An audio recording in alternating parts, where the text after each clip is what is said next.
And welcome everybody here to the X-Bomb Sports Live Show. My name is Andrew Valentin. I hope you're all having a fantastic Thursday. We are, of course, coming to you live here from the Illinois Media School here in Lombard, Illinois. Again, wherever you are, ladies and gentlemen, day or night, I hope it is just right. And with me, as always, the tremendous, the wonderful, the amazing man himself who loves to cause a storm of issues. We already had a storm this morning. Yes, we just had a storm, and we don't need any more. No more. But it is Mr. Drew Gwillem himself. Drew, how you doing, man? I'm really tired. I hate snow. Don't we all? Yeah.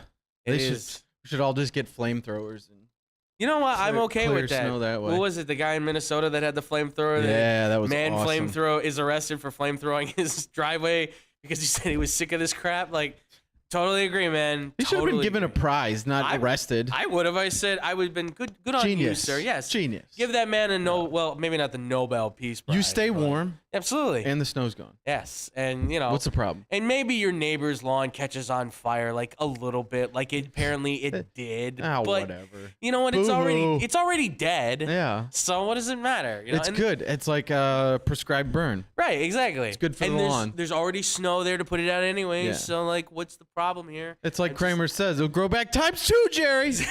It's very true. Yes, Yeah. absolutely. Well, folks, I mean, we got a lot to talk about today. More NFL talk, as usual, of course. There's still a lot more to talk about with the NFL. And then, of course, we're going to make our picks, and then we're going to get into some baseball here. The NFL may not play year-round, but it is year-round. Yeah, absolutely. Especially, you know this show, folks. We do love to talk us some football on this show. So, although Mr.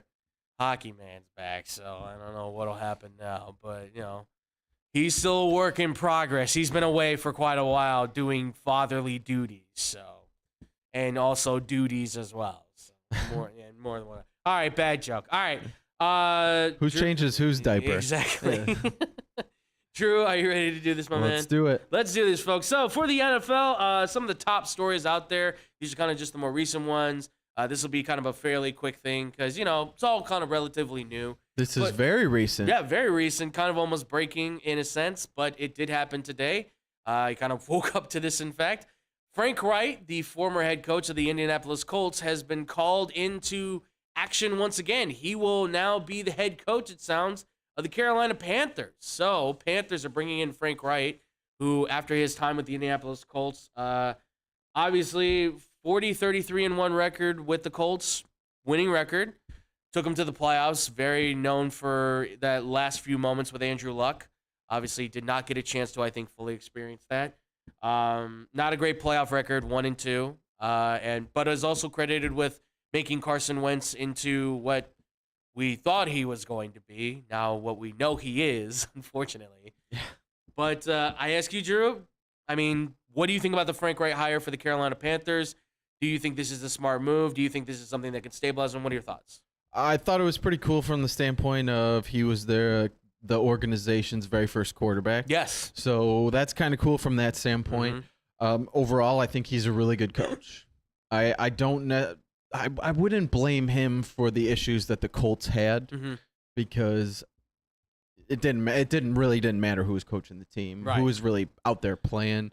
Quarterback situation's been terrible, which you can go ahead and blame the GM for. Yeah. For constantly going for the next old guy on the block kind of thing. Yes, exactly. Not trying to move up in the draft, right, or being in position to draft one of the young players and go that way. Absolutely. We've seen how that's worked out for them. Not very well. Ever since Andrew Luck retired, their quarterback situation's been terrible. Mm-hmm. So, and even all the way around, the team didn't play up to par. So I like the hire for them going the offensive route. Yeah. They kind of needed to go that way, I think, to try and get something out of the team. The defense has looked okay. Yeah. You know, not terrible. They have pieces. They have some players on that defense. Absolutely. Okay? So getting an offensive-minded guy in there, I think, is probably a good thing for this team going forward. Obviously, the Matt Rule experiment it lasted too long. Yes. Even though he's an offensive guy as well. Right. he needs to go back to college, which he did. Right, yeah. It's probably a good thing for him and for the organization. So I like it. I think it'll be good for the organization going forward. Yeah, I'm with you too. I think this is a good move. I guess somebody said that I guess this is their actually first offensive head coach in a sense, because I guess Matt Rule didn't really count. Right. I guess he worked both sides of the ball, but he was supposed to bring in this amazing new offense with Christian McCaffrey, and they're supposed to dynamic. It just didn't work. It just didn't work. I don't think he ever was able to adjust to the NFL. I mean, I'm not going to go on a rant on him. We've criticized him enough at this point. He's out. He's in Nebraska. He's doing his thing. He's one of your guys you like. You don't like. Yeah, well, he's like lower on the tier. Yeah. He's like, I'll give a little something, but he's not up there with obviously names that will not be mentioned for sake of time on show. But I agree. I like this move. The Panthers need to get a quarterback. I don't blame him, like you said, for the Colts thing. Ballard constantly looking for that veteran guy. I mean, now they're talking about the Derek Carr thing, which isn't bad, but like it's doing more of the same. Like the Matt Ryan thing's not working. You're going to go to Derek Carr now or possibly trade for another quarterback that's out there. I've heard that there's the possibility they could move all this capital potentially for a top quarterback. And it's like, just draft a new guy if that's the case. And I think that's the problem. Frank Reich never had his guy. He always had somebody else's person when he had his guy in Andrew Luck. But obviously, Ryan Grigson didn't do him any favors by not getting him an offensive line for years. At that point, Andrew Luck's like, I'm done. And now you got to try and do the Brissett thing. And then they finally got the offensive line and had no quarterback. Yes, you got Ryan Kelly, who becomes a great center, and Nelson, who's a beast. And then you have, Costanzo, who then retires. Well, now we need a tackle. Like, so much happened there. I think that Frank Reich was just kind of against the gun. Offensive line played terrible. Yeah. Jonathan Taylor injuries. They thought that Carson Wentz and him, quarterbacking thing was going to work again. It didn't work. So I think it's a smart move. I think it's the right thing for the Panthers to do. I agree with you. I don't know what they do with quarterback now, though, because this is going to be tough. Because will there be a quarterback there for them to take in that first round? Will they be willing to trade up potentially is also now going to be a question. And as we've discussed, there's a team at number 1 that might be willing to make a move. And I have to think they're going to try with getting Frank Reich as their guy. Now's the time. Maybe they're looking towards Matt Corral. Maybe after his injury, he'll come back and be okay. See what you got, and then see what you got out of him. But I think they would be doing their organization a disservice if they didn't try to bring in a young quarterback with a coach in Frank Reich's stature that can develop that young player and has proven he can do that. Absolutely. And he is a player's coach. He's obviously been a player himself, a good quarterback in his own right. I mean, probably one of the best backups ever. So this man knows how to work it as a player and behind the clipboard. So he's just right for a team that I think, like you said, Carolina should be looking for a quarterback. Dave Tepper is one of those owners that he wants to win as soon as possible. You still have weapons in DJ Moore. You still have Laviska Shenault. You've got all of these. Like you said, they've got some players on defense. They got players now on offense too. You just got to go find the guy that's going to take the snap and throw the football and hand it off. Yep. You find that right guy and you can get yourself on the right direction, especially in that division. Yeah. It only maybe will take a quarterback for them to possibly. They were almost there anyways. Yeah. So they did come close. Very true. But congratulations to Frank Reich. We'll see what happens. Hopefully he has a better experience in Carolina than maybe he did in Indianapolis for sure. Hopefully Carson Wentz isn't going to Carolina then. That's a lot. Saw that happening a lot. If you don't do it, don't. I can't imagine he'd want that. I don't think so. I know he likes him, but come on. You tried and it didn't work. There's not much to like. Yeah, there's not. Yeah, exactly. All right. So next on our list, obviously. Oh boy. Good old Karen Rodgers. I'm tired of this clown. I know. We got to go down the Rodgers road again. Following the yellow and green road, unfortunately. Well, Rodgers has already kind of come out, obviously talking on the only show he will talk on, Pat McAfee, and has basically stated that he is willing to restructure his contract in order to make his deal fit, be it for the Packers or whoever else he may potentially be playing for, because he's got to play it cute, as we know. But the Green Bay Packers have also kind of made it known that they are still going to be exploring. They said they will be exploring all possible options with Green Bay Packers quarterback Aaron Rodgers to see if what's out there. So that means that they're probably not ruling out trading him still. So Drew, I ask you, I mean, he's 40 years old. Right now, we look at his number. He's owed a lot of money, right? $59 million in guarantee. He's got a cap hit, I believe it is, at $31 million, something like that. It's a lot of cash to put on a team to pay for the performance that they got out of him, which this past season, second highest in interceptions at 12, lowest quarterback and passer rating of his career as a starter, least amount of yards per attempt in his career. I ask you, Drew, what do the Green Bay Packers do with Aaron Rodgers? Do you think they restructure and keep him, or do you think they actually will pursue a potential trade for or to trade away Aaron Rodgers, I should say? I think a lot of start with his numbers. I think he had a down season, down year, losing Devontae Adams, one of the best wide receivers in the league. Yes. Will do that. Having young players around who are still learning this game, the NFL game, didn't help things. No. That thumb injury didn't help things. Absolutely. He's much better than what he played this year. Yeah. Still at his age. So he still has football left in him. I think he's got a Brady-type run that he can go for. So I think he still has a handful of years that he can be capable out there on the football field and make his team better. Yeah. Whatever team that may be. I think the Packers never should have given him this deal and should have traded him last year. Once Devontae Adams was out, they should have been, all right, we're going to get everything we can for Rodgers now. Right. Love's going to be our guy now. We're going to see what we have in him. Otherwise, we're going to go draft another guy. Yeah.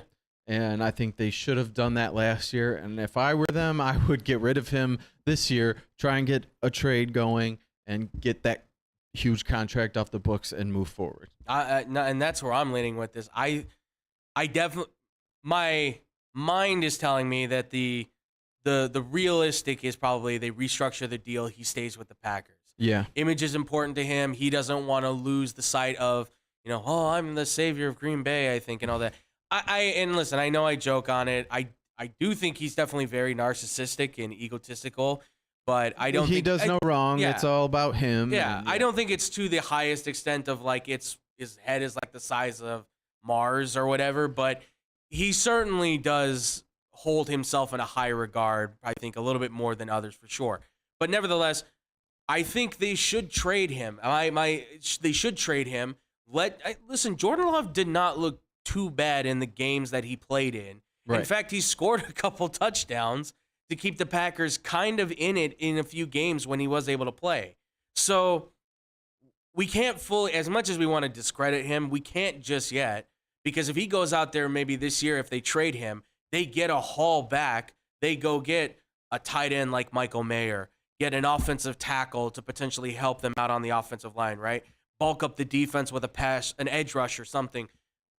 The Packers could be right back to 8-9. I'm not saying they're going to win the division, but they could be right back into it. And all Jordan Love has to do is just play kind of a solid dink and dunk kind of game and move the ball down the field. He doesn't have to be anything special. He just has to be good enough, right? See, now they got to trade him and then finally get weapons that he's been asking for. Yeah. That would be awesome. the ultimate irony, right? Yeah. They trade him and all of a sudden they're like, yeah, now we're going to go get a tight end and some receivers and all this kind of stuff. And it's like, wow, really, guys? Really going to do me like that? Really? You know what would be really funny is they traded him for Devontae. That would be the ultimate kind of like humiliation on it. It's not going to happen. He's not going back there. No, it's not going to happen, but it would be very funny for sure. But it'll be interesting to see what happens with Aaron Rodgers. Obviously, he makes the situation always that much more, provocative and interesting because he gets all upset because Gronk calls him out on MVPs. And then, he's complaining about people in the media and just shut up. Just stop talking. God, go on a real media program for crying out loud if you really want to complain. But like I said, we'll see what happens with Aaron Rodgers. There's a lot there for sure. He's going to have to think a while, which means probably he's going to playing this same old song and dance. Yeah, he's going to go to Uzbekistan and, go drink the holy waters of Kawasha or whatever and put crystals in his ears. I don't know. Whatever he does, he's a weird guy. All right. Moving on from that, though, speaking of Green Bay Packers, former Green Bay Packer offensive coordinator and certainly former Broncos head coach for a short amount of time, Nathaniel Hackett has been hired by the Jets. Kind of an interesting move, I would have to say, considering that the man we just talked about seems to be getting linked a lot more to the Jets. So, Drew, Yeah.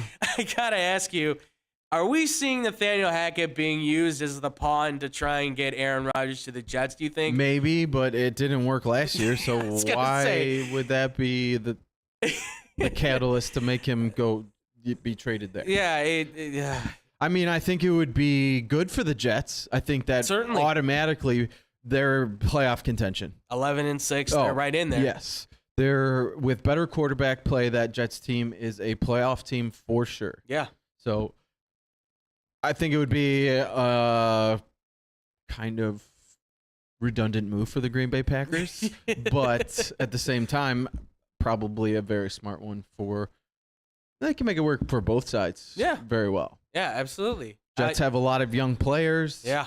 They can probably take on that contract and be all right. They have the draft picks too, and they don't. They don't necessarily. I mean, I would keep the draft picks because they need that offensive line to be better. But they don't necessarily need all those picks. If it's a first-round pick that they want for Aaron Rodgers, go for it. And I don't think it's going to take maybe what it would have last year to get him. No, it's not going to take. Firsts. It's not going to. Yeah, it's not going to take multiple first-round picks for him. Yeah, even though that's what people are projecting on him, which I don't understand. But okay, it's fine. It's not worth it for a team. I guess if you're trying to win, if you want to kind of mortgage your future to win a championship, like the Rams. Now they're in hell. Yeah, exactly. Because some of those players start retiring, go to other teams, and then they're in cap space trouble. Yeah. No draft picks. Right. Yeah, it's terrible. Yeah. But I really hope the Jets aren't doing this to try and attract Aaron Rodgers because, like you said, if it didn't work last year with the Broncos and they had to settle for Russell Wilson, and I mean we haven't even talked about the Sean Payton thing, but just a little nugget out there. It sounds like Denver really wants Sean Payton. But apparently Sean Payton's going to sit and wait. It sounds like they really like D'Amico Ryans, too. Yes, yeah. D'Amico Ryans is another guy in there, which both I think would be very good. And don't have to give up picks. Exactly. Since you gave up picks for a quarterback. That's very true. Well. That's very, very true. So, I mean, if I were Denver right now, I'd probably go with D'Amico Ryans. Defense is there, load it up, and just say, Russ, lead the offense. Find a guy that can work with him. Simple as that. But as far as the Jets hiring Nathaniel Hackett, team-wise, it may stabilize things. I don't know if it's going to help Zach Wilson. He's not Aaron Rodgers, whoever that analyst was when he got in the draft, and it was like, I see a lot of Aaron Rodgers in him. I do too, and unfortunately, it's like way on the bad side of things. It's like not even close in the talent-wise, and definitely on the ego side, it's also a problem too. So I mean, it's a great move for Hackett because that takes all that pressure off of him from being the head coach. He can come in and do what he's done before. Absolutely. And he was good at it. Still doing a lot of the same kinds of things he's done in other places. Absolutely. Absolutely. I mean, for those 3 years when he was with Green Bay as the offensive coordinator, they went to the playoffs multiple times. So he has some effect. We'll see what he has with the Jets. I just don't think Aaron Rodgers is going to the New York Jets. I don't think he's following in Brett Favre's footsteps. I don't think he wants to do that anyway. So too much of an ego for that. Yeah, exactly. Which in essence, yes, Favre had an ego too, for sure. All right, but speaking of offensive coordinators getting hired, guess who's back? Back again. It's Bill O'Brien.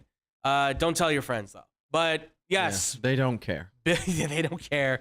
And what is it? I'm sorry, Drew. You said they don't care. They don't care. There it is. Yes. Bill did hire Bill back. Yeah. I mean, I want to start this off because this was part of my You're Killing Me Smalls. This is classic Bill Belichick. Got to keep it in the family. Got to keep it in the Patriot way. Got to only go with guys that have been New England Patriots. I get it. He coached Mac Jones.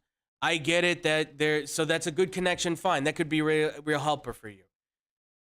But again, he's another guy that's got ego, got arrogance, wants to do things his way. And he only was there for one season when they went to the Super Bowl. And then he was like, I'm out. I'm going to the Penn State job. Like, I don't know how much I buy into him going to New England and that's going to change things around.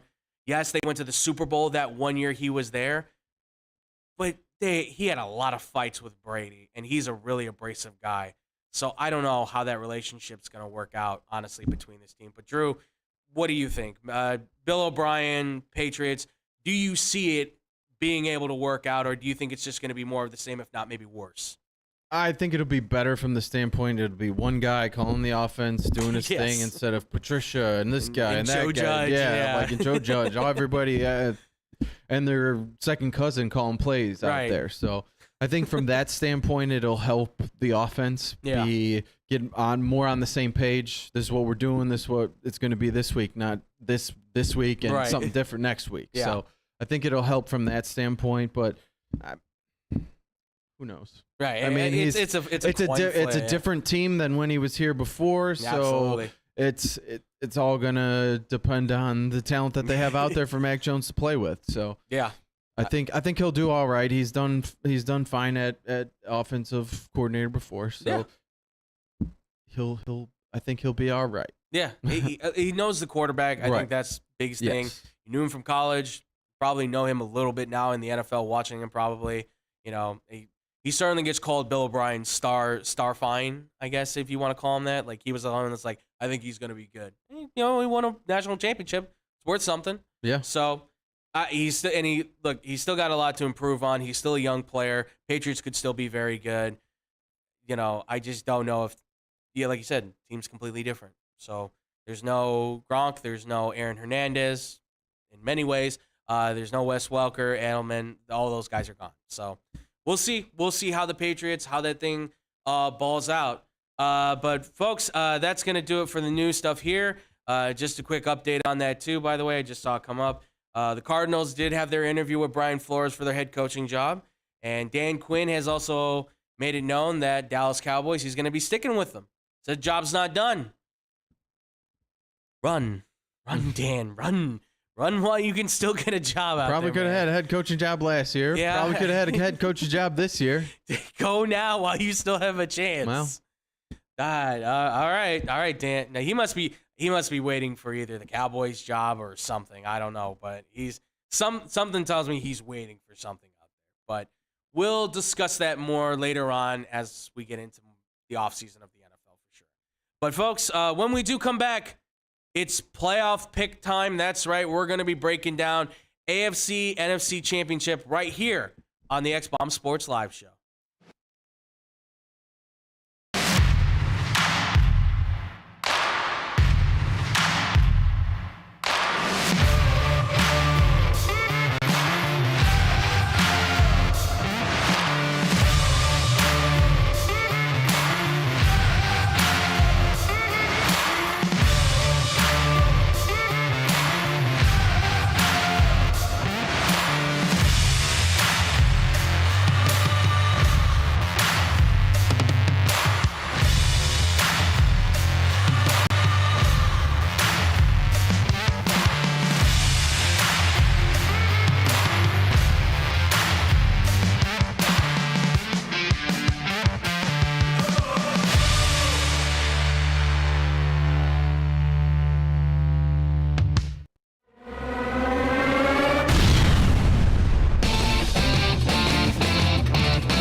And welcome back, everybody, here to the X-Bomb Sports Live Show. I'm still Andrew Valentin, and I'm still here with Drew Fast Legs Gwillem as well. I am pretty fast. You are pretty fast. But we just got done talking about some of the NFL news. So, Drew, we're here. It's playoff time. Are you ready to do it? I am ready for more playoff football, if that's what you're asking. Absolutely. Let's do it then, folks. It is playoff pick time. That's right. We're talking about the NFC AFC championship game, where we're going to give you these playoff picks. So it is the modified pick 6 for this one because there's only 2 games here, folks. So let's start it off.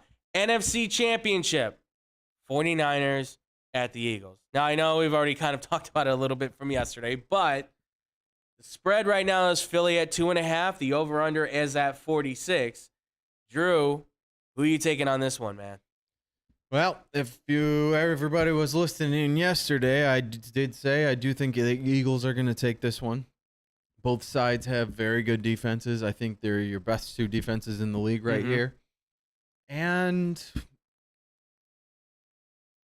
I'm going to give the Eagles the edge on offense. Okay. As long as Jalen Hurts' shoulder pans out for him. I mean, they necessarily didn't have to throw a lot, and I think that was by design last week against the Giants to kind of keep him a little more healthy and a little more fresh going into this next week. Right. So I am taking Philly.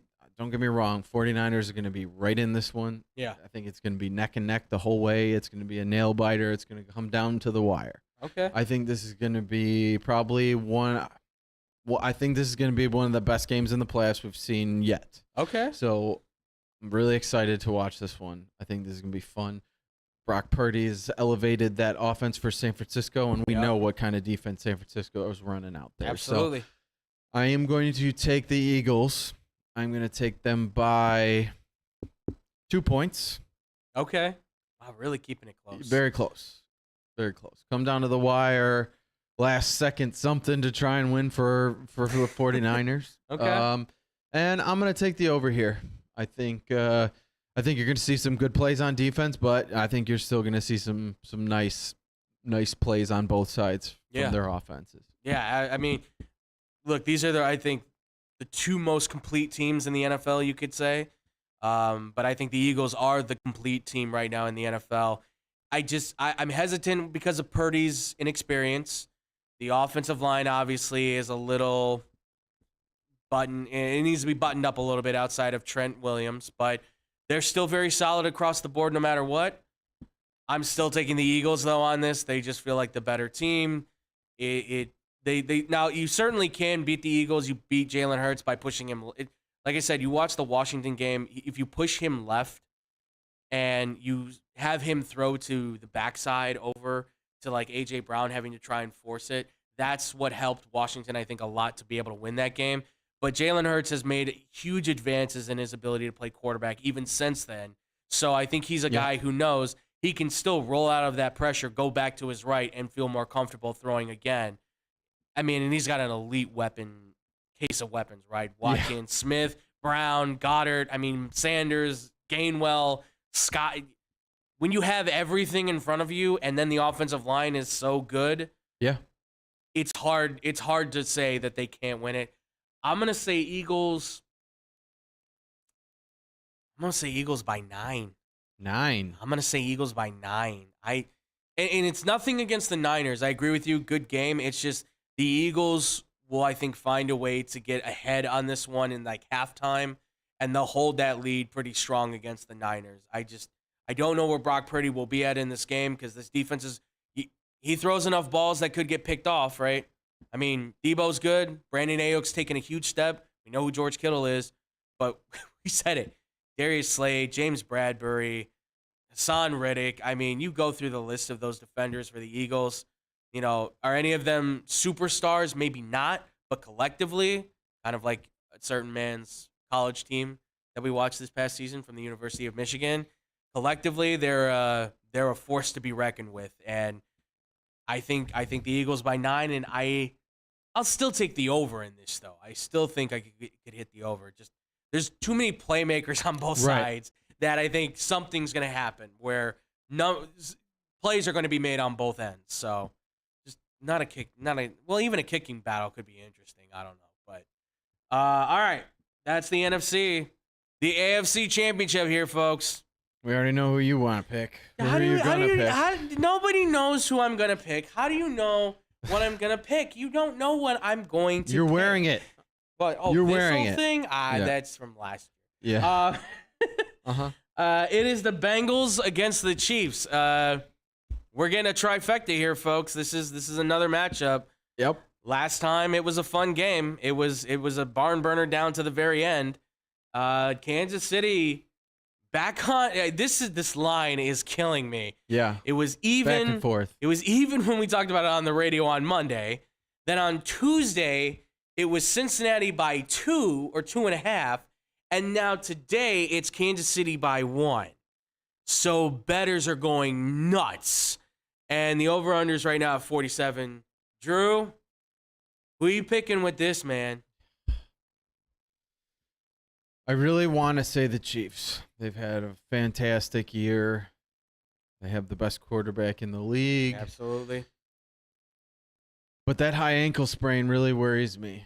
As it does a lot of people. That's an injury that they usually are out 3-4 weeks for. Yeah. And that's on his plant foot. Right. You kind of saw what it did to him throwing last week's game. Yeah, absolutely. While they still won, you could see the limitations. Right. He's not going to be scrambling around. Okay, great. He came out of the press conference off the podium, wasn't limping. Right. That's great. Clearly, that's probably why the line shifted. Yeah. Well, and he also said he's like, I'm ready to go. I'm ready to play in this game. So yeah. I'm sure that's probably why a lot of people are like, oh, Chiefs. Gotta probably go Chiefs. It's going to be wrapped up tight. Maybe a little pain injection into the ankle. I'm sure. This one's tough for me. I know. It's really, really tough. I think because of that injury, and all it needs is one shot, and with him to be not very mobile back there in the pocket, I think I'm going to take the Bengals. Okay. Only because of that injury. No, I understand. Because I know he's going to want the way the Bengals have came out and beat them. How many times? 3 times in a row now? 3 in a row, yeah. They want to win. They want to win. They want to beat this team. They want to beat them bad. Mm-hmm. Yeah, absolutely. But I think that injury really is what's going to hold them back, unfortunately. So I'm going to take the Bengals. I'm going to take the Bengals by 1 point. I still think they can keep it close. I just think that at the end of the day, that's going to limit the Chiefs somewhat.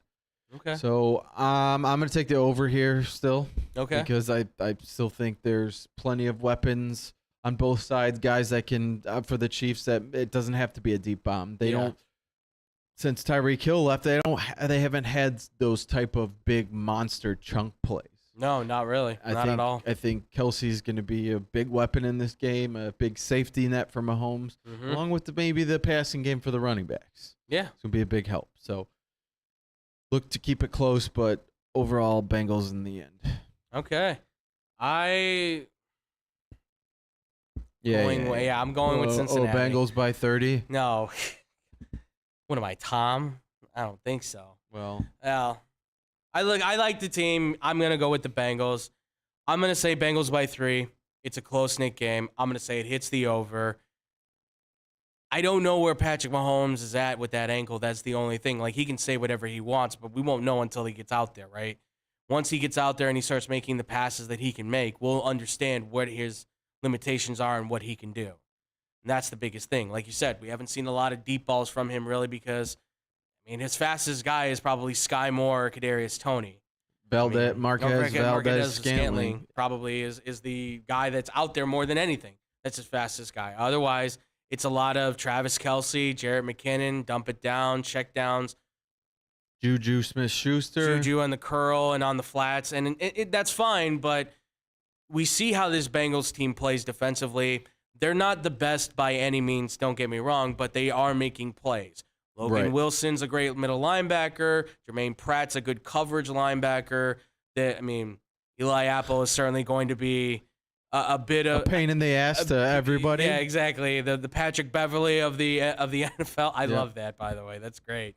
But they have the pieces that I think can shut down the Chiefs.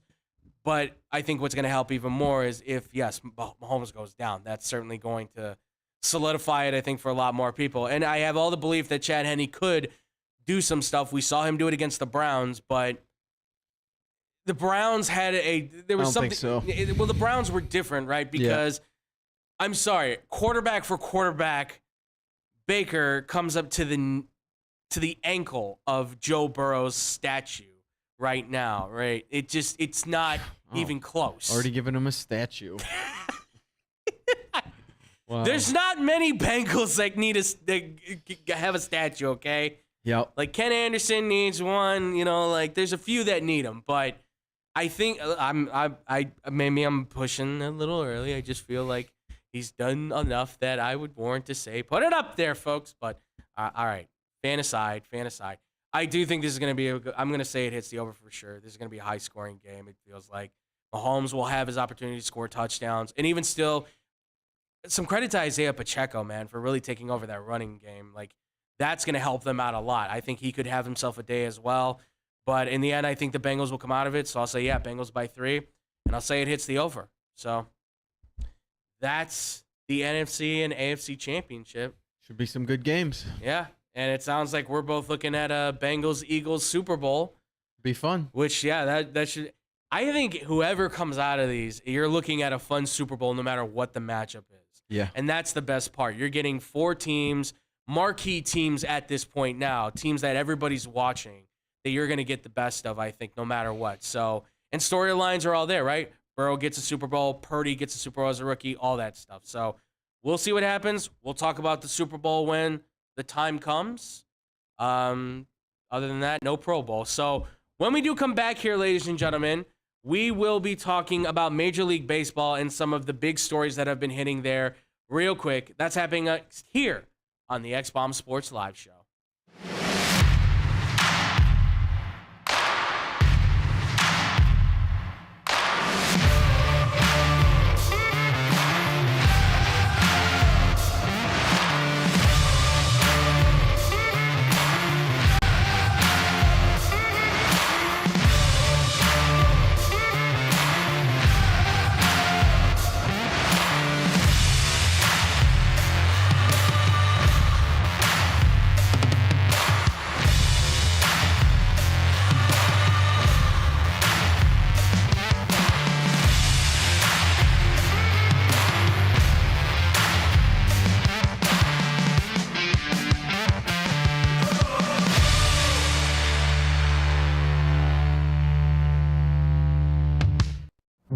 Man, I'm so hungry. I need somewhere to eat fast.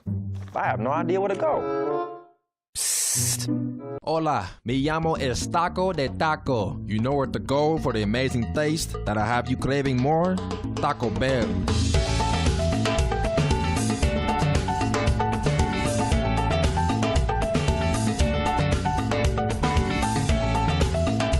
All right, can I get 20 tacos, please? You got it.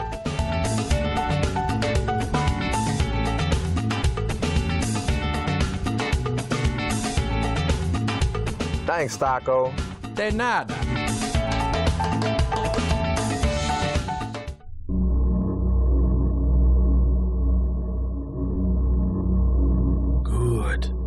Good. That's it. Eat the tacos.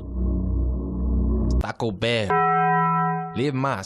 The Chicagoland area has a large number of lonely dogs currently filling shelter pens, just waiting to find a family. Nothing adds warmth to a home like a wagging tail and a warm pair of brown eyes. If you are considering adding a dog to your household, visit the Anderson Animal Shelter, where adoption counselors can assist you in selecting your new best friend. Make your house a home. Adopt a shelter dog.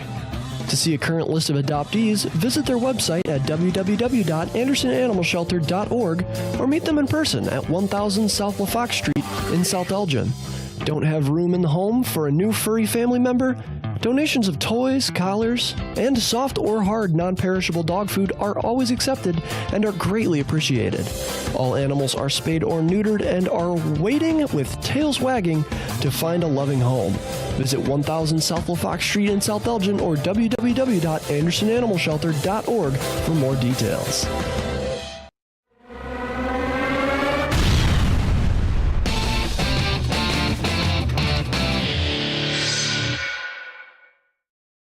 And welcome back, everybody, here to the X-Bomb Sports Live Show. I'm still Andrew Valentin. I'm still here with my man, Drew Gwillem. That's me. Absolutely. We just got done talking about football, and I know how much you love football, That I do. but no more football, unfortunately. Boo. I know. Baseball I know. bad. Well, especially with what we're starting with. Yeah. But, not good stuff, unfortunately. But are you ready to do this, Drew? Let's do it. All right, here we go. So, baseball, obviously a lot of news happening there. Well, we're starting it off. Yes, Mike Clevinger, the newly signed Chicago White Sox pitcher, signing a 1-year, $12 million deal. He is currently under investigation for domestic violence. It is his, I believe they may have been married at some point. The mother of his child, though, Olivia Feinstein, or Feinstead, I apologize if I got that name wrong, says that Clevinger has been physically and emotionally abusing her and their child together, as well as the mother of his other 2 children and the children as well in that other family situation. So, obviously, very serious allegations being put around here. Usually you don't hear the name of the people that are making these allegations, but she came forth with her name, which would lead a lot to believe that this is certainly a very serious situation, and quite possibly that this may in fact be something that may be coming to light. I mean, innocent until proven guilty, but still, it certainly does not look good. But Drew, what are your thoughts with the Mike Clevinger situation now going on with this domestic violence situation? It's pretty terrible. It's pretty terrible to hear these things happening. I don't have too much information on this situation, but just hearing things like he would spit his chewing tobacco on the kids and just like there's no excuse, there's no reason for it. It's pathetic that you think you're a man. Yeah. And you're doing those things, you're pathetic. You are pathetic. You're a pathetic little bitch, is what you are. If you're going to do something like that to kids. I've got lots of other 4-letter words to use about this clown. If if innocent until proven guilty, but it doesn't sound good. No. Every guy that gets accused of anything says that he's innocent, and it's not true. I get it. Sometimes these things with this case of Patrick Kane and those things not being true. Right, yeah. So it's very possible, but at the same time, I don't know why these things are coming to light now if they're not. Yeah. It's kind of hard to believe that all these things would be said if nothing was happening. Yeah, absolutely. It's heartbreaking. Not so much, nothing having to do with the White Sox. It's all for what the family is going through. Yeah. Because the kids and their mothers. Exactly. And these are his own children that he's had with these women, and you're treating them like this. Like that's a problem. And again, like you said, like we've said, innocent until proven guilty. But I don't ever want to assume things, but when people use their names, their full names in these type of situations, and are okay with saying, go ahead and, like, they know backlash will likely come to them. But I tend to believe that if they're willing to go out there as who they are or show their faces in front of the camera like we've seen with the Deshaun Watson situation, then something happened because they're clearly willing to let themselves be seen by the world, knowing full well that there will be those that will attack them. Unfortunately, there's terrible people in the world that no matter what, they're going to attack these type of people and say, oh, you're trying to victimize him and all that.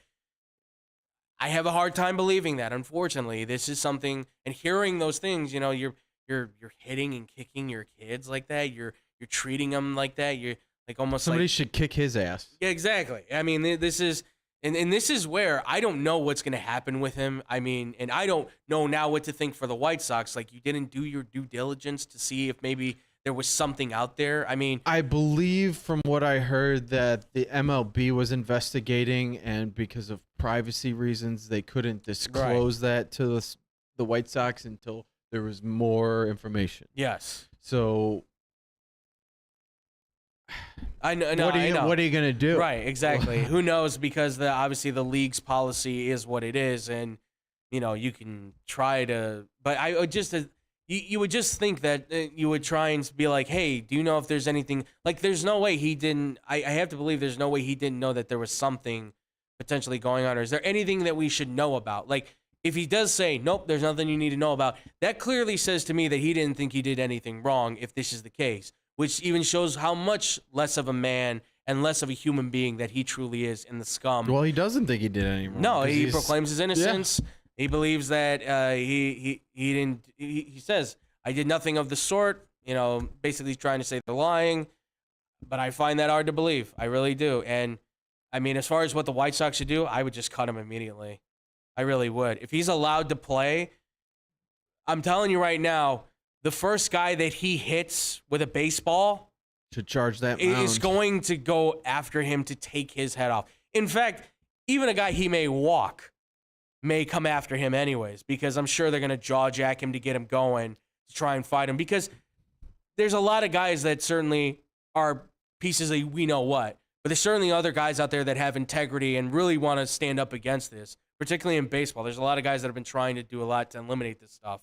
And to hear this, there's not going to happen. No way. I mean, this is serious stuff. I'm on the side of it to say I hope the White Sox do cut him at this point. You don't need the bad press. You know, frankly, he's not really even that great of a pitcher even to say so. I mean, he's only average at best. So I would simply just cut bait.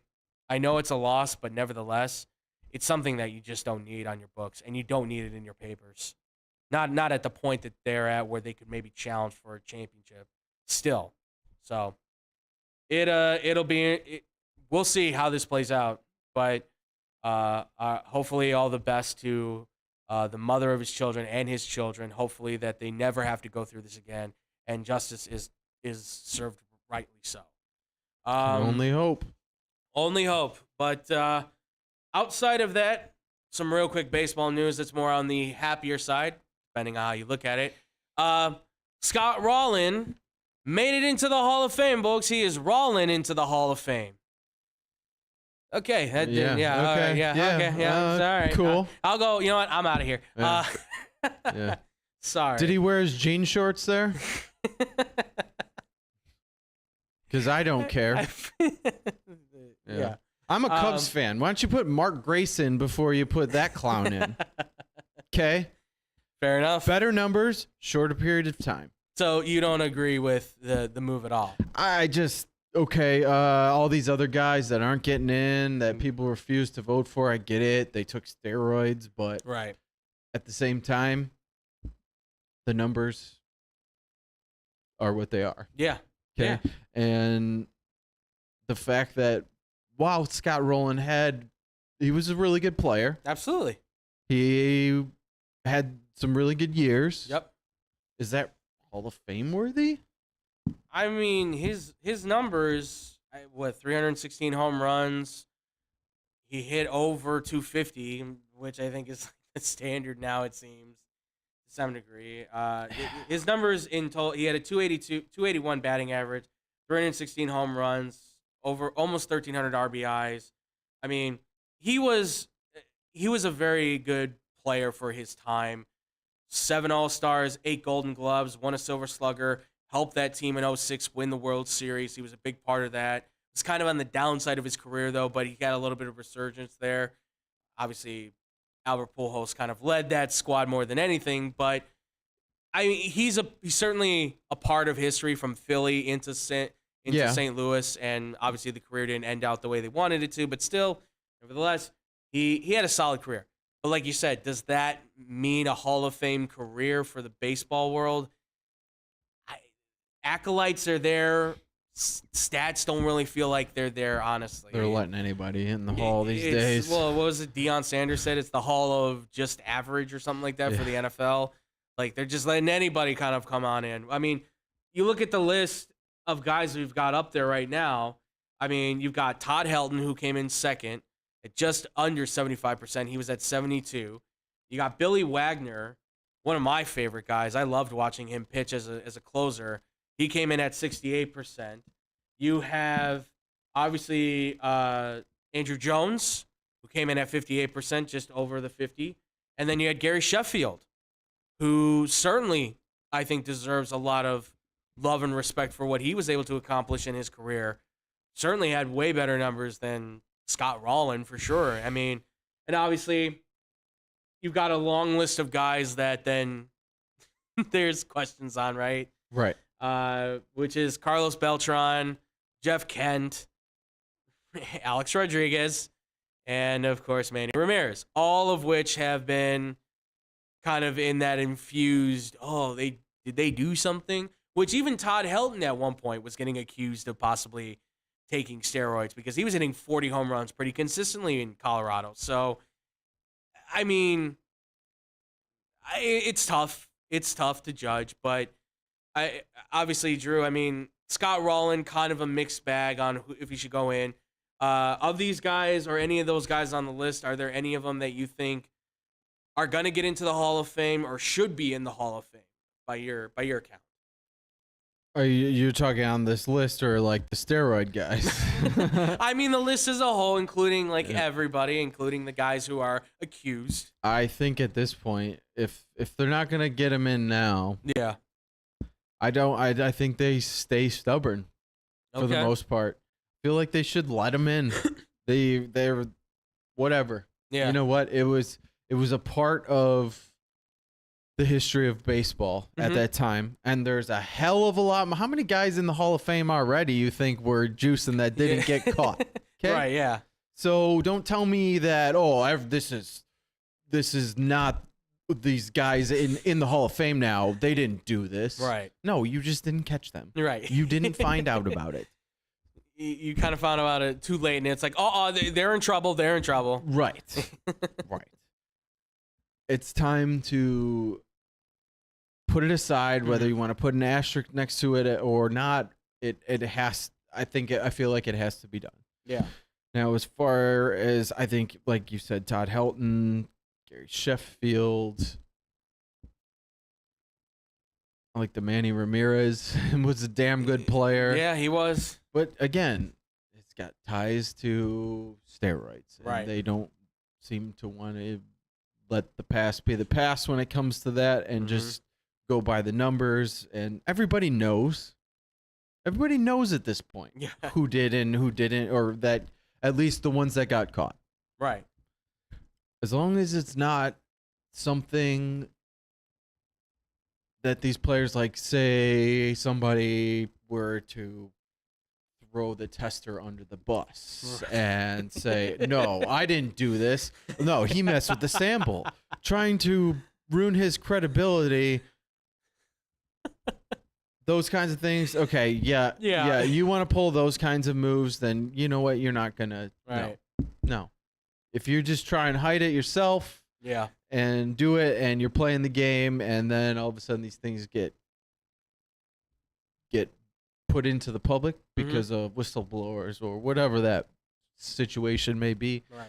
I think it's time to put these guys in. Okay. All right. I'm kind of.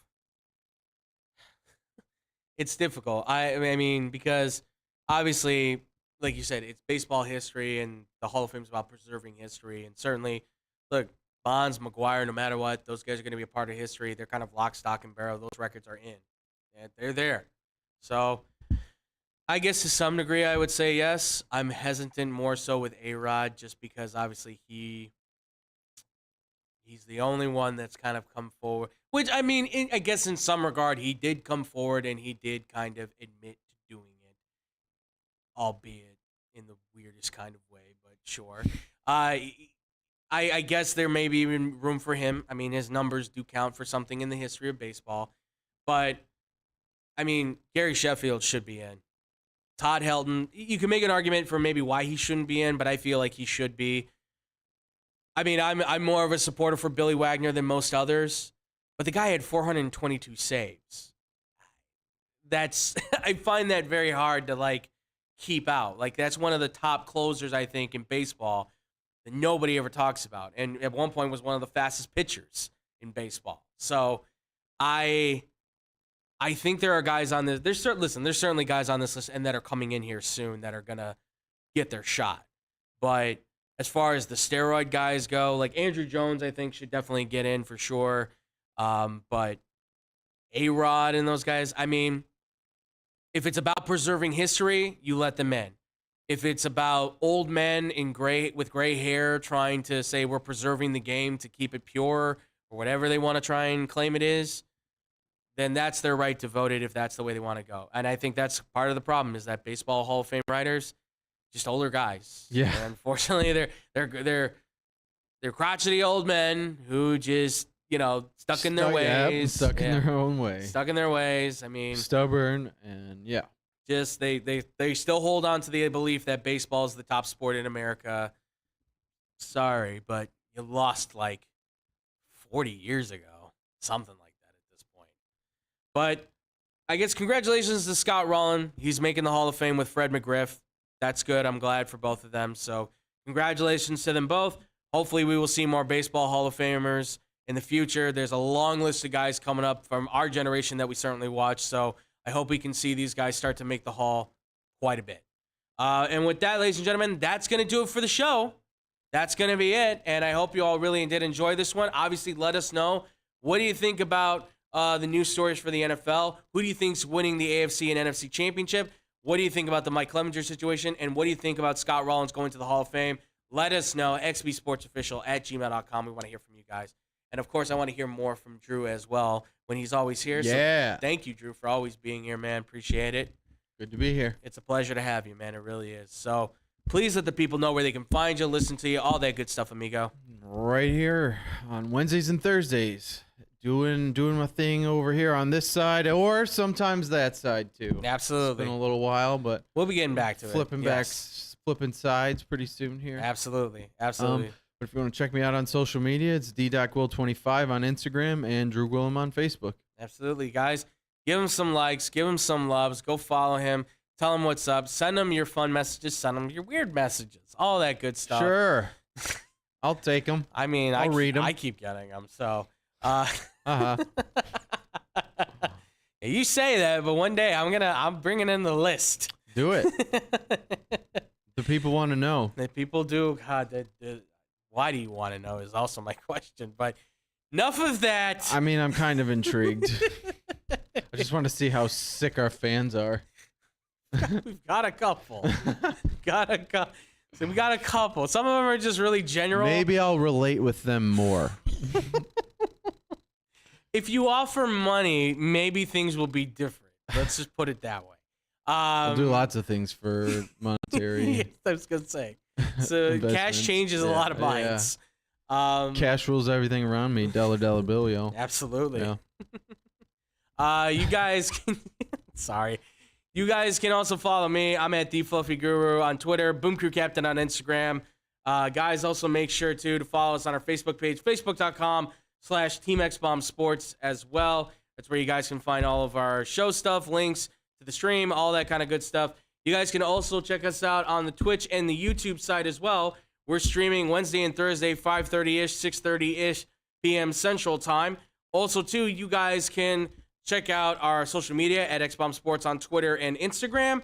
And again, any questions or comments, xbsportsofficial@gmail.com.